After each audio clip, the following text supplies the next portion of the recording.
Garen and a dragon named Goose Part 1. We should just throw him into the chasm.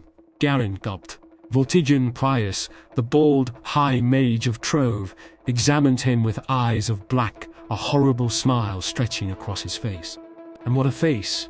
Most of it was covered in a black tattoo of a spider, fragments of silver embedded around his forehead where the insect's eyes should be. Garen dropped his gaze to the floor, images of the chasm filling his mind. The monstrous pit of Trove was said to be so big you could fit his entire town into it 10 times over. It was just the latest in a line of suggestions Garen could not believe he was hearing. All 10 high mages of the council, one from every island nation in Lumina, was here for him and Goose. Vortigern, please, even though I wish we could throw all our problems in that damned hole, let us keep the suggestion sensible. Do not scare the child.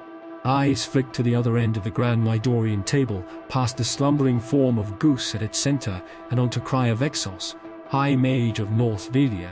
Syrah was regarded as the most powerful in all of Lumina, and had held the leadership of the council for decades.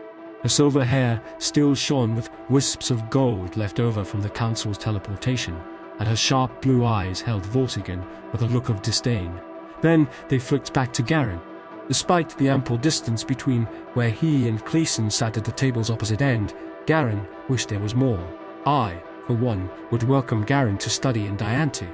A woman stood from midway down the table. It was Zeri Esmelda, High Mage of Diancie, the richest nation of South Lumina. She walked down past the seated members, eyes on the sleeping form of Goose.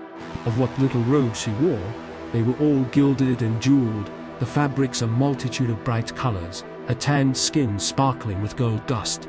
She moved like a cat, and Garen could almost imagine a tail whipping at her back. When she spoke, it was a purr. "Garen, would you like to come to Diancie?" She leaned onto the table, pouting her lips. Garen felt the heat rush to his cheeks, knowing he would be turning beet red. He had heard of Diantian women before, but Zeri was perhaps the most beautiful woman he had ever seen. As she stared, waiting for him to answer, a terrible thought occurred to him. He looked around the table, seeing the stern faces and hard gazes of the council. Could they read his thoughts? He blushed even harder, turning to Headmaster Cleason. "Please, I hope they can't read my thoughts."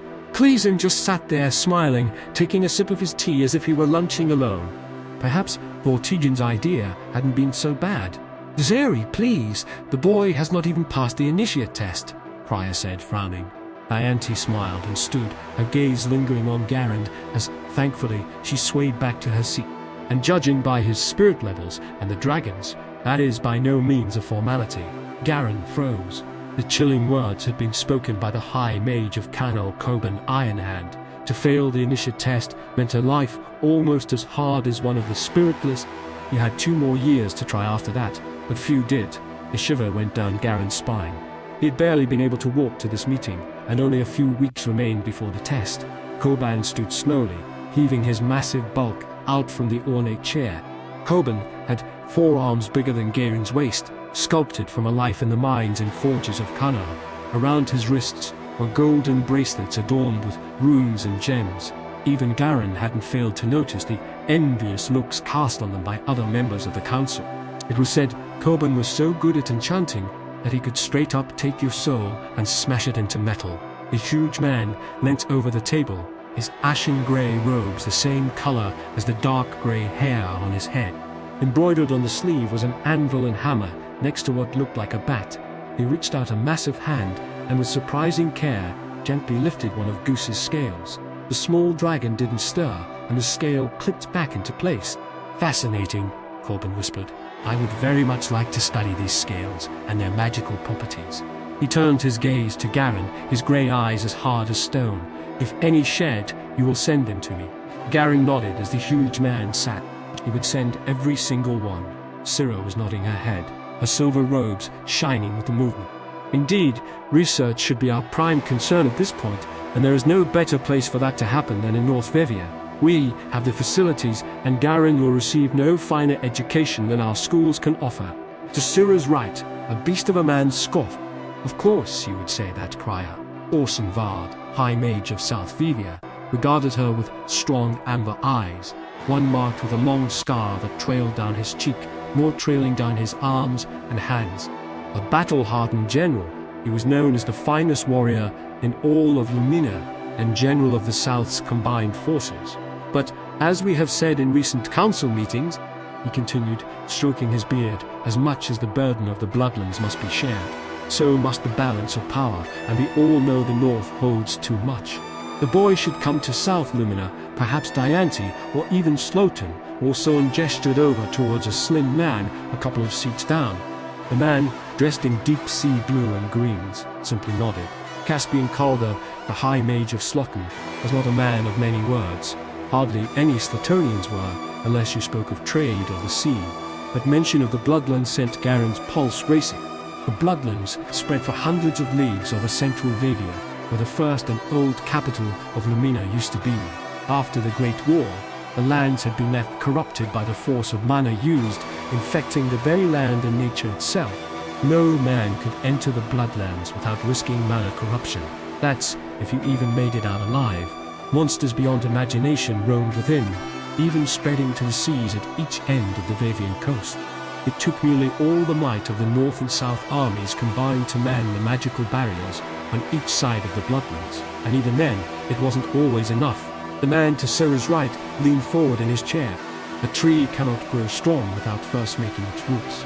Tyros Willowmane's voice commanded attention, seeming to reverberate in the wood of the table made from the sacred trees of his homeland.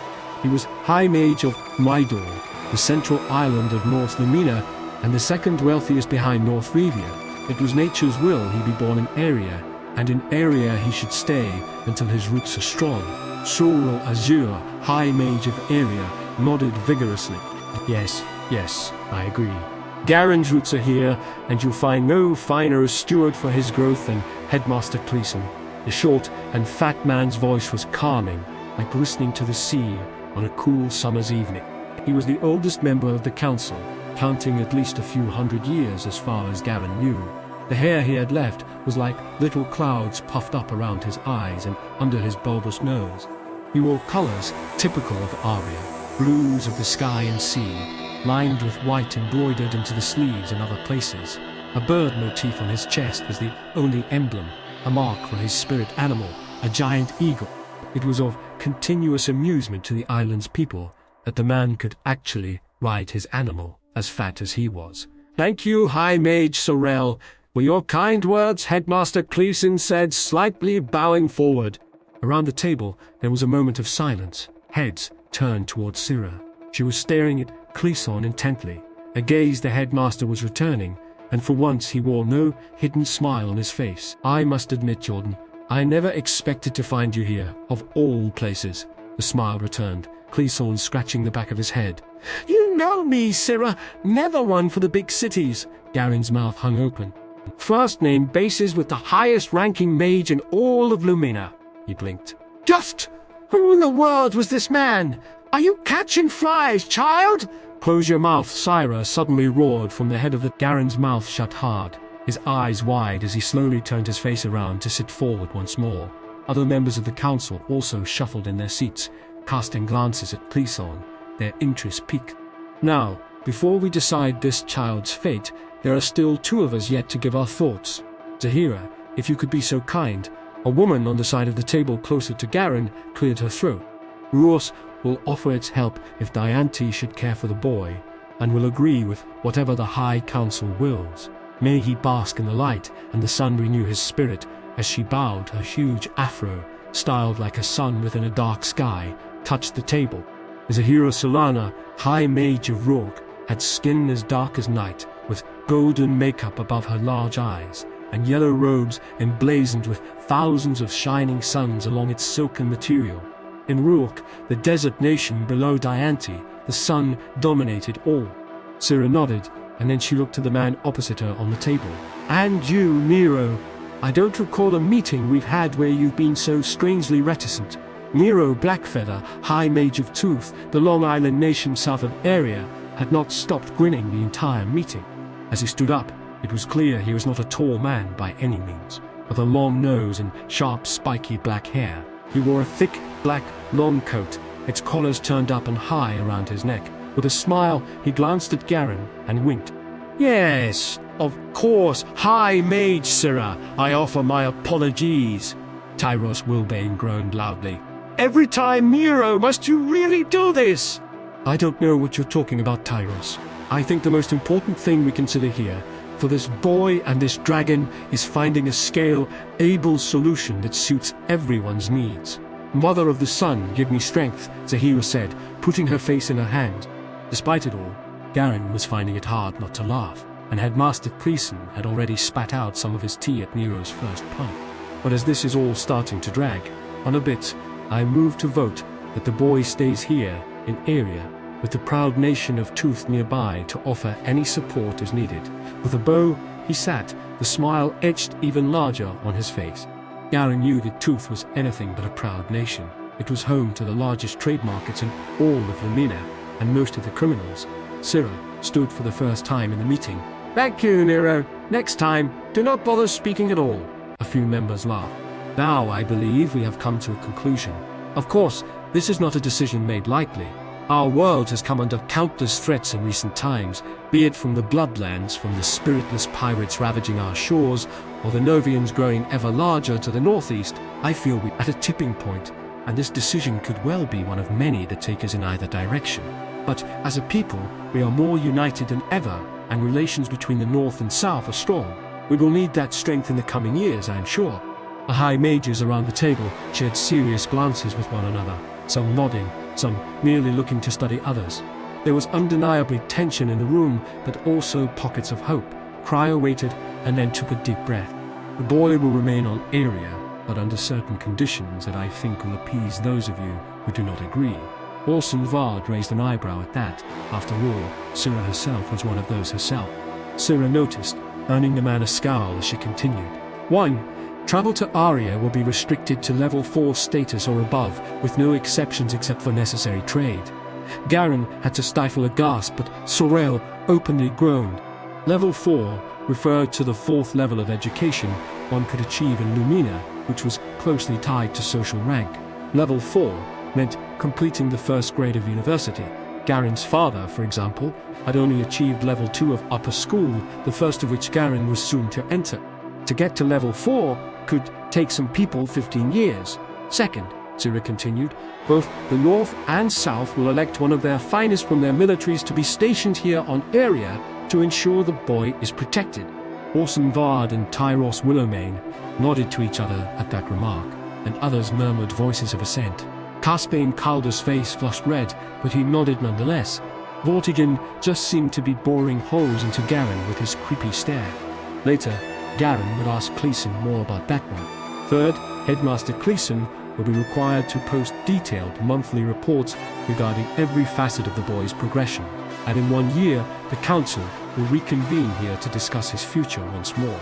Should the dragon and boy fail to progress, which given the frankly low levels of spirit, energy we are currently seeing, there's a clear possibility all conditions will be removed. Are we in agreement?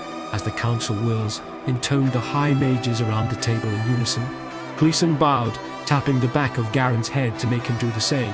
Garen's mind and heart were racing. He clenched his fists. He was not going to fail. Good! Zyra clasped her hands together as the High Council mages stood. Now, before we make our preparations to return to North Vivia, is there any chance of someone waking this dragon, or is all he does sleep?